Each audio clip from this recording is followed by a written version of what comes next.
Angústia, Graciliano Ramos, parte 22. Dona Rosália era casada, mas eu não conhecia o marido dela, caixeiro viajante que andava sempre no interior. Conhecia a voz. Quando ele chegava, depois de uma ausência de meses, a casa ficava em rebuliço. Um sujeito moreno e calvo, rosnava um cumprimento e tocava o chapéu ao passar na minha calçada. Presumo que era o marido de Dona Rosália, mas não tenho a certeza. Fala mansa e abafada, muito diferente da que eu ouvia da minha sala de jantar. Nunca vi o homem calvo e moreno entrar na casa à esquerda, mas como o aparecimento dele coincidia com a presença do marido de Dona Rosália, suponho que os dois eram uma pessoa só. Antônia chegava à minha janela e, piscando os olhos, segredava. O homem está aí. Mordia o beiço e saía bamboleando-se, com um risinho canalha. As pernas grossas muito abertas, exibindo marcas de feridas. Para não descontentar a rapariga, eu sorria, agradecendo a comunicação. Aperreado em excesso, porque nesses dias não me era possível dormir sossegado. Dona Rosália, honesta, vivia excitada, e o marido vinha feito um bode. Aquilo durava uma semana, mais de uma semana, até que o casal se acalmava e surgia nova viagem. Nessa lua de mel, sempre renovada, as crianças marchavam cedo para a cama. Antônia aprontava o café, ia correr à zona. E o trabalho do amor começava, ruidoso, indiscreto. Antes da minha cabeçada com Marina, eu não aguentava. Escrevia, lia, dormia, acordava, levantava-me, tornava a deitar-me. Não me continha. Vestia-me, ia para a rua. Meia-noite, de madrugada. Por fim, nem esperava tanto. Quando Antônia serviu o café, aos muxoxos, derrubando louça, e a porta da frente se fechava com um baque, eu agarrava o chapéu e saía. Agora não podia arredar-me dali. Parecia-me que, na minha ausência, Julião Tavares penetraria na casa e levaria o que me restava. Livros, papéis, a garrafa de aguardente. Sentia-me preso como um cachorro acorrentado, como um urubu atraído pela carniça. Se pudesse dormir. Durante o dia, passava muitas vezes pela porta de Marina, desejando reconciliar-me com ela. Faltava-me coragem. A vergonha baixava-me o rosto, esquentava-me as orelhas. Que me importava que Marina fosse de outro? As mulheres não são de ninguém, não têm dono. Sinhá Germana fora de Trajano Pereira de Aquino Cavalcante Silva. Só dele. Mas há que tempo? Trajano possuíra escravos, prendera cabras no tronco. E os cangaceiros, vendo, varriam o chão com a aba do chapéu de couro. Tudo agora diferente. Sinhá Germana nunca havia trastejado. Ali no duro, as costas calejando a esfregar-se no couro cru do leito de Trajano. Sinhá Germana! E Sinhá Germana, doente ou com saúde, quisesse ou não quisesse, lá estava pronta, livre de desejos, tranquila para o rápido amor dos brutos. Malícia nenhuma. Como a cidade me afastara de meus avós. O amor para mim sempre fora uma coisa dolorosa, complicada e incompleta. Se Marina voltasse, por que não? Se voltasse esquecida inteiramente de Julião Tavares, seríamos felizes. Absurdo pretender que uma pessoa passe a vida com os olhos fechados e vá abri-los exatamente na hora em que aparecemos diante dela. Nu, deitado de costas na cama de ferro, esfregava-me no colchão estreito e coçava-me mordido pelas pulgas. No quarto escuro, para a conta da Nordeste não crescer, a luz que havia era do cigarro, que me fazia desviar os olhos de um lado para outro. Não podia deixar de olhá-la. Às vezes me entorpecia, e a luz ia diminuindo, cobria-se de cinza. De repente despertava sobressaltado. Parecia-me saltado. Parecia-me que, se o cigarro se apagasse, alguma desgraça me sucederia, e entrava a fumar desesperadamente, e soprava a cinza. Impossível dormir. O quarto de Dona Rosália ficava a paredes meias com o meu. Antônia tinha-me dito, em confidência, o homem chegou. Devia ser o sujeito calvo e moreno que tocava o chapéu e rosnava um cumprimento. Agora se distinguiam palavras claras. Bichinha, gordinha. Não sei como aquelas criaturas se podiam amar assim, em voz alta, sem ligar importância à curiosidade dos vizinhos. Dona Rosália resfolegava e tinha uns espasmos longos terminados num ui, medonho que devia ouvir-se na rua. Antes desse uivo prolongado, o homem soltava palavrões obscenos. Parecia-me que os meus sexuais soltos, voando. A brasa do cigarro iluminava corpos atracados, gemendo. Bichinha, gordinha, ui! Na escuridão, a parede estreita desaparecia. Estávamos os três na mesma peça. Eu rebolando-me no colchão estreito, picado de pulgas, respirando o cheiro de pano sujo e esperma. Eles agarrados, torcendo-se, espumando, mordendo-se. Aquilo iria prolongar-se por muitas horas.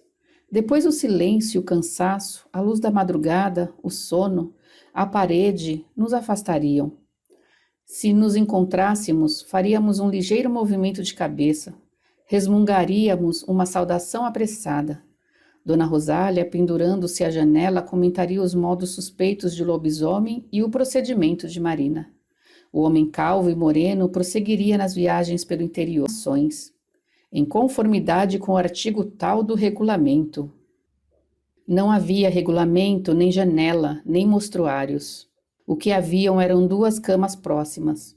Uma delas rangia escandalosamente. Bichinha, taludinha. Esses diminutivos contrastavam com a voz do homem, grossa, arrastada. Além disso, Dona Rosália tinha bem 40 anos e não era taluda.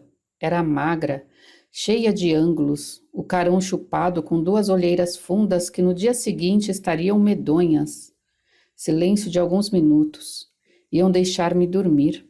Nada. Acendia outro cigarro e continuava com a vista presa na brasa, que se aproximava e afastava em movimentos bruscos, como uma coisa viva mordida pelas pulgas. Aquela espécie de fogo corredor me fascinava. Se Marina voltasse, por que não? A água lava tudo. As feridas cicatrizam. Não valia a pena pensar no outro. Julião Tavares era um caminho errado. Tantos caminhos errados na vida. Quem sabe lá escolher com segurança os atalhos menos perigosos? A gente vai, vem, faz curvas e zigue-zagues e dá topadas de arrancar as unhas. A água lava tudo, as feridas mais graves cicatrizam. Lembrava-me de uma queda antiga que me tinha jogado à cama há 15 dias. O cavalo se havia empinado. Eu caíra nas pedras do Ipanema, rachara a cabeça, esfoliara a coxa. Porque era que uma ferida devia ser vergonhosa e outra não? Depois desse tombo andara uns tempos bambo, tossindo, e nunca me havia consolidado, nem com os exercícios da caserna. Ora, aí estão ferimentos que me deviam envergonhar, porque me tornaram fraco, e não me envergonham. A brasa do cigarro chegava-me perto dos beiços. Brilhava, faiscava, parecia mangar de mim na escuridão. Sinhá Germana só tinha aberto os olhos diante do velho Trajano.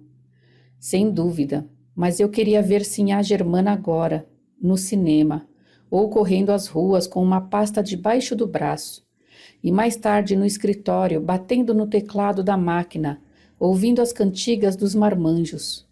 Hábitos diferentes, necessidades novas. Afinal, por que seria que Dona Rosália afirmava que Marina dera com os burros n'água? Não havia certeza. E para que certeza? Que me importa o que se passa nas casas alheias? O que se passava na cama de Dona Rosália era quase público. Pelo menos estava no conhecimento dos vizinhos. Fazia minutos que os dois se conservavam em silêncio, enjoados, provavelmente separados, cada um com o seu lençol. Engano. O barulho recomeçava.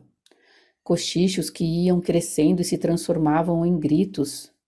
Beijos compridos, chupões gorgolejados.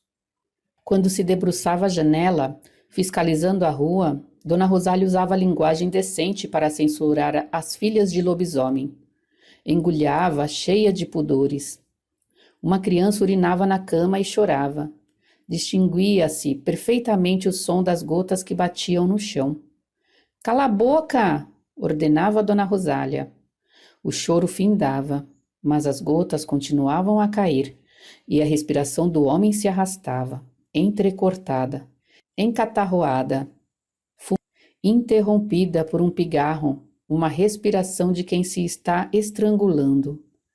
Aquilo me irritava tanto que eu apertava as mãos nos ouvidos e mordia as cobertas para não gritar. O resfolegar de cachorro cansado atravessava-me as palmas das mãos, rasgava-me os ouvidos e os pingos de urina penetrando a palha podre do colchão caíam-me dentro da cabeça como marteladas. A criança recomeçava a chorar. «Cala a boca!» Soluços engolidos da criança e a respiração arquejante do homem. Inútil apertar os ouvidos, que se pegavam às palmas como ventosas. Estirava-me, espreguiçava-me. De costas, as mãos sobre o peito, experimentava relaxar os músculos e não pensar. Através das pálpebras meia cerradas, via apenas a brasa do cigarro, que se cobria de cinza. Tranquilo, tranquilo, nenhum pensamento. Sentia vontade de chorar. Tinha um bolo na garganta. Tranquilo, tranquilo. Esta repetição me exasperava e endoidecia. O corpo em completo sossego, o cigarro apagado. Não sabia em que posição estavam as pernas. As mãos pesavam em cima do peito, mas as pernas, onde estariam elas? Flutuava como um balão, o corpo quase adormecido e sem pernas. As ideias, porém, não me deixavam. Ideias truncadas. Uma guerra na Europa. Dona Mercedes comprara discos novos para a vitrola. Moisés se ocultava, com medo da polícia. Um espírito puro, um espírito boiando, livre da matéria. As botinas de lobisomem estavam cada vez mais cambadas. Onde andaria seu Ivo? Um espírito boiando, boiando. Como seria? O Espírito de Deus era levado sobre as águas. As pulgas mordiam-me, sem mudar de posição. Esforçava-me por não fixar o pensamento em coisa nenhuma. Quando vinha uma ideia, afastava-a. Agarrava-me a outra, que saía logo. Algumas voltavam com insistência. As botinas de lobisomem estavam cambadas. O Espírito de Deus boiava sobre as águas. Suava frio, mas prolongava a tortura que produziam as picadas das pulgas e a imobilidade. Afinal, as picadas das pulgas e a imobilidade me distrairiam daqueles beijos e daqueles uivos. Outra vez o choro da criança. Novamente a voz de Dona Rosália, arreliada. «Cala a boca, diabo!» O pranto continuava. Pisadas de pés descalços. Palmadas, muxicões. Ava baixinho e aquietava-se. Novos passos abafados e um baque na cama, que rangia. O Espírito de Deus boiava sobre as águas. Como estariam as minhas pernas? Cruzadas ou afastadas? Seria mais fácil saber como estavam as pernas de Dona Rosália. O resfolegar prosseguia. Resfolegar de porco fossando. Quantas horas aquilo duraria ainda? Seu Ivo, os discos da vitrola, Moisés, as botinas de lobisomem, tudo inútil. Inúteis as picadas das pulgas. O homem calvo e moreno, com os olhos abotoados, fungava e arquejava, a baba escorrendo no beiço e umedecendo a pele seca de Dona Rosália. Estava mesmo assim, os olhos arregalados, as ventas muito abertas, a boca pingando gosma, a cara barbuda arranhando e escovando o couro de Dona Rosália, e aquela respiração estertorosa de bicho sufocado. Sentava-me e acendia um cigarro. Perdi do sacrifício de permanecer imóvel, suportando as pulgas. Fechava as mãos com força, estertor de bicho sufocado. O que eu desejava era apertar o pescoço do homem calvo e moreno, apertá-lo até que ele enrijasse e esfriasse. Lutaria e estrebucharia a princípio. Depois seriam apenas convulsões, estremecimentos. Os meus dedos continuariam crispados, penetrando a carne que se imobilizaria em silêncio. Este pensamento afugentava os outros. O Espírito de Deus deixava de boiar sobre as águas. Uma criatura morrendo e esfriando os meus dedos, entrando na carne silenciosa. Não me lembrava de Julião Tavares.